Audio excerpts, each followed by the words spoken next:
नमस्कार साथियों, स्वागत है सभी का। दोस्तों, सोचिए अगर किसी देश का सबसे ताकतवर जनरल जो उसके परमाणु हथियारों की देख रेख करता हो वो अचानक गायब हो जाए, तो क्या ये सिर्फ भ्रष्टाचार होता है या फिर इसके पीछे कोई बहुत बड़ा राज छुपा होता है। आज की ये कहानी चीन के उसी टॉप जनरल की है जिस पर आरोप है कि उसने चीन के परमाणु रहस्य दुश्मन देश को बेच दिए। तो चलिए पूरी कहानी शुरू करते हैं।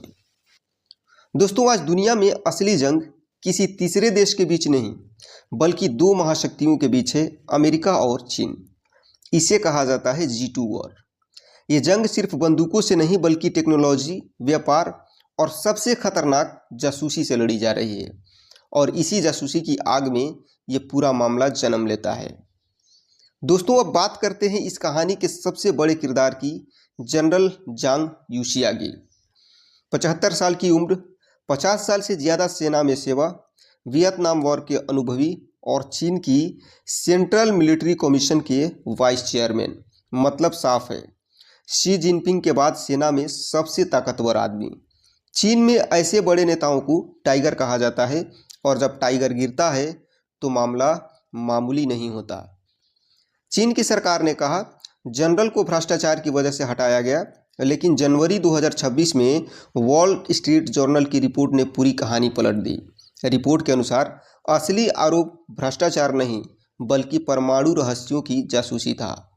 कहा गया कि जनरल ने चीन के न्यूक्लियर ठिकानों और तकनीक की जानकारी जो है अमेरिका तक पहुंचाई। अब समझिए कि ये कितना बड़ा झटका था।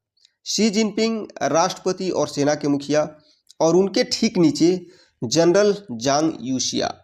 यही जनरल चीन की मिसाइल फोर्स, परमाणु हथियारों और रणनीतिक फैसलों की निगरानी करता था। अगर यह आदमी कमज़ोर निकला तो समझिए चीन की पूरी परमाणु सुरक्षा हिल गई। अब सवाल ये है कि अमेरिका आखिर ढूंढ क्या रहा था। अमेरिका को बम बनाना सीखना नहीं था बल्कि ये जानना था कि बम कहाँ छुपे हैं। मिसाइल साइलों की लोकेशन, कमांड सेंटर और पहाड़ों के अंदर बने गुप्त ठिकाने, क्योंकि अगर ये पता हो तो युद्ध की हालत में पहले ही हमले में दुश्मन को कमज़ोर किया जा सकता है। दोस्तों, सैटेलाइट ऊपर से सिर्फ एक शक दिखा सकता है, लेकिन पक्की जानकारी अंदर का इंसान ही देता है। इसलिए जासूसी में ह्यूमन इंटेलिजेंस सबसे खतरनाक मानी जाती है।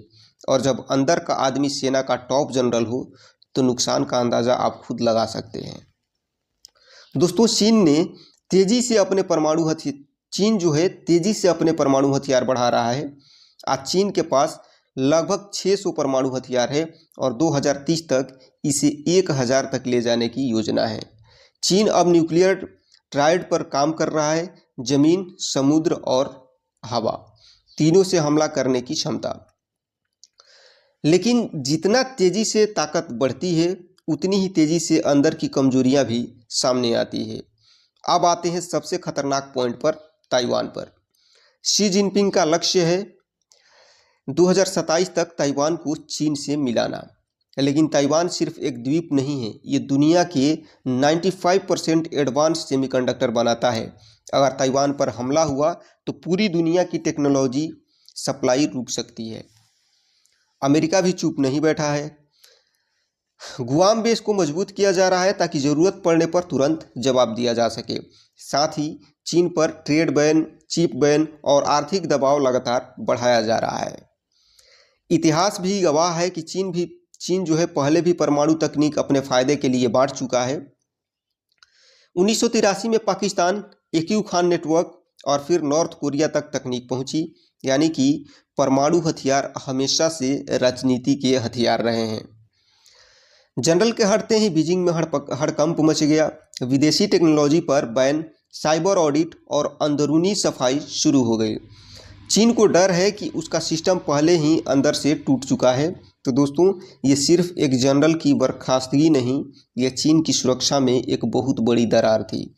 और इससे साफ है कि आने वाली जंग गोलियों से पहले जानकारी से लड़ी जाएगी, क्योंकि जो जानकारी जीत गया वही युद्ध जीत गया।